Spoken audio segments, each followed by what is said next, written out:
ஃபங்க்ஷனுக்கு போக முடியாது, வீட்டுக்கு யாரா ரிலேஷன் வந்தா எங்களால வீட்டுல இருக்க முடியாது, நாங்க என்ன போயிடுவோம், என்ன பக்கத்து வீட்டு குழந்தை கொஞ்சம் முடியாது, ஏன் உங்க குழந்தை எப்ப கொஞ்சம் போறேன்னு கேட்பாங்க. அப்போ ஒவ்வொருத்தரும் கேட்கற கேள்விக்கெல்லாம் நம்மளால பதில் சொல்ல முடியாது. அந்த உங்களுக்கு உங்க பேர் எனக்கு நிஜமா நீங்க சொல்லும் போது எனக்கு புரியுது, ஷிவர் அவருக்கு வேண்டாம். நீங்க மட்டும் கொடுங்க கீழே. இதுல அப்படி ஒரு ரிஸ்க் இருக்குங்கற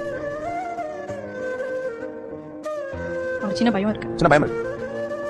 சரி ரிஸ்க் இருக்கு. ஏதோ ரிஸ்க் இருக்கு அப்படிங்கிற ஒரு ஃபீல் வந்துச்சு. அந்த நியூலி மேரிட்ல உங்களுக்கு அந்த மேரேஜ் ஆன புதுசுல பிரஷர் இருக்காது, உங்களுக்கு கண்டிப்பா குழந்தை பெத்தே ஆகணும்ன்ற பிரஷர் இருக்காது. சோ நீங்க ரிலாக்ஸா ஹாப்பியா லைஃப் ரீட் பண்ணலாம். குழந்தை எப்ப கிடைக்கும் கிடைக்கும். நீங்க எப்ப அந்த பிரஷரை உணர்றீங்களோ அப்ப உங்களால அது கஷ்டம். அதான் இந்த பிரதர் சொல்றது உண்மைதான். கல்யாணம் ஆயிட்டு ஒரு 2 வருஷம் அப்படி எதுவுமே யாருமே எதுவும் கேட்காம இருப்பாங்க. ஆனால் அந்த பொண்ணு கேள்வி வந்துட்டு தான் இருக்கும். எங்கே போனாலும் எந்த ஃபங்க்ஷன் போனாலும் கேள்வி வந்துட்டு தான் இருக்கும். ஆனால் பாய்ஸுக்கு அந்த அளவுக்கு ப்ரெஷர் இருக்காது. ஆனால் ஒரு 3 வருஷம் 4 வருஷம் ஆயிடுச்சு அப்படின்னா அந்த பொண்ணுக்கு மட்டும் இல்லை, அந்த ஃபேமிலிக்கே ஒரு ப்ரெஷர் இருக்கும்.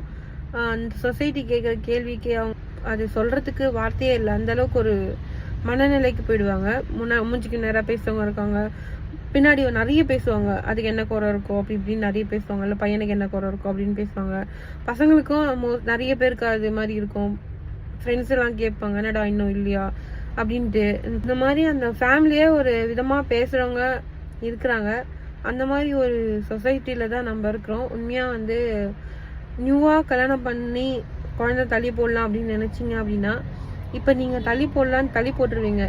ஆனால் அது தள்ளி போடும்போது நீங்கள் வேணும் அப்படின்னு நினைக்கும் போது அவர் சொன்ன மாதிரி தான், வேணும்னு நினைக்கும் போது அந்த குழந்தை வரல அப்படின்னா ரொம்ப கஷ்டமாக இருக்கும்.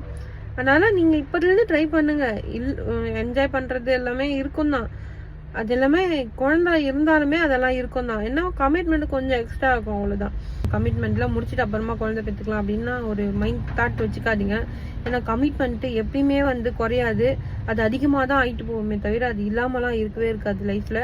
ஸோ ஏன்னா குழந்தை இல்லாதவங்க கிட்ட அதை கேட்டு பாருங்கள், அவங்க எவ்வளோ ஃபீல் பண்ணியிருப்பாங்க, அவங்கள எவ்வளோ விதமாக பேசியிருப்பாங்கன்ட்டு அவங்க கிட்ட இருந்து நீங்கள் கற்றுக்கலாம். ஸோ எனக்கு மேரேஜ் ஆகி 8 இயர்ஸ் ஆகுது. எனக்கு 2 குழந்தை இருக்காங்க. ஆனாலும் குழந்தை இல்லாதவங்க ஃபீலிங்ஸே என்னால் புரிஞ்சுக்க முடியும். என்னை பொறுத்த வரைக்கும் நான் என்னோட சைடு மட்டும் யோசிக்க மாட்டேன், அடுத்தவங்க சைடும் யோசிப்பேன். ஸோ அதனால் அந்த மாதிரி இருக்கிறவங்களுக்கு கண்டிப்பாக புரியும். நான் ஒருத்தவங்க சைடே யோசிப்பாங்க பார்த்தீங்களா, அவங்களுக்கு எவ்வளோ சொன்னாலும் புரிஞ்சிக்க முடியாது. ஆனால் குழந்தைய தள்ளி போடணும், இருக்கிற குழந்தைய சப்போஸ் குழந்தை நின்றுச்சுன்னா இது நமக்கு இடைஞ்சலாக இருக்கும் அப்படின்னு கலைக்கிறதோ அதெல்லாம் தயவு செஞ்சு பண்ணாதீங்க. என்னோட அனுபவத்துலேருந்து நான் சொல்கிறேன். என்னோட ஃப்ரெண்ட் சர்க்கிளில் நிறைய பேர் குழந்தை இல்லாமல் எவ்வளோ கஷ்டப்படுறாங்க நான் பார்த்துட்டு இருக்கேன். ஸோ அவங்களோட ஃபீலிங்ஸில் இன்னும் சொல்கிறேன். ஸோ ஃப்ரீ அட்வைஸ் கேளுங்க.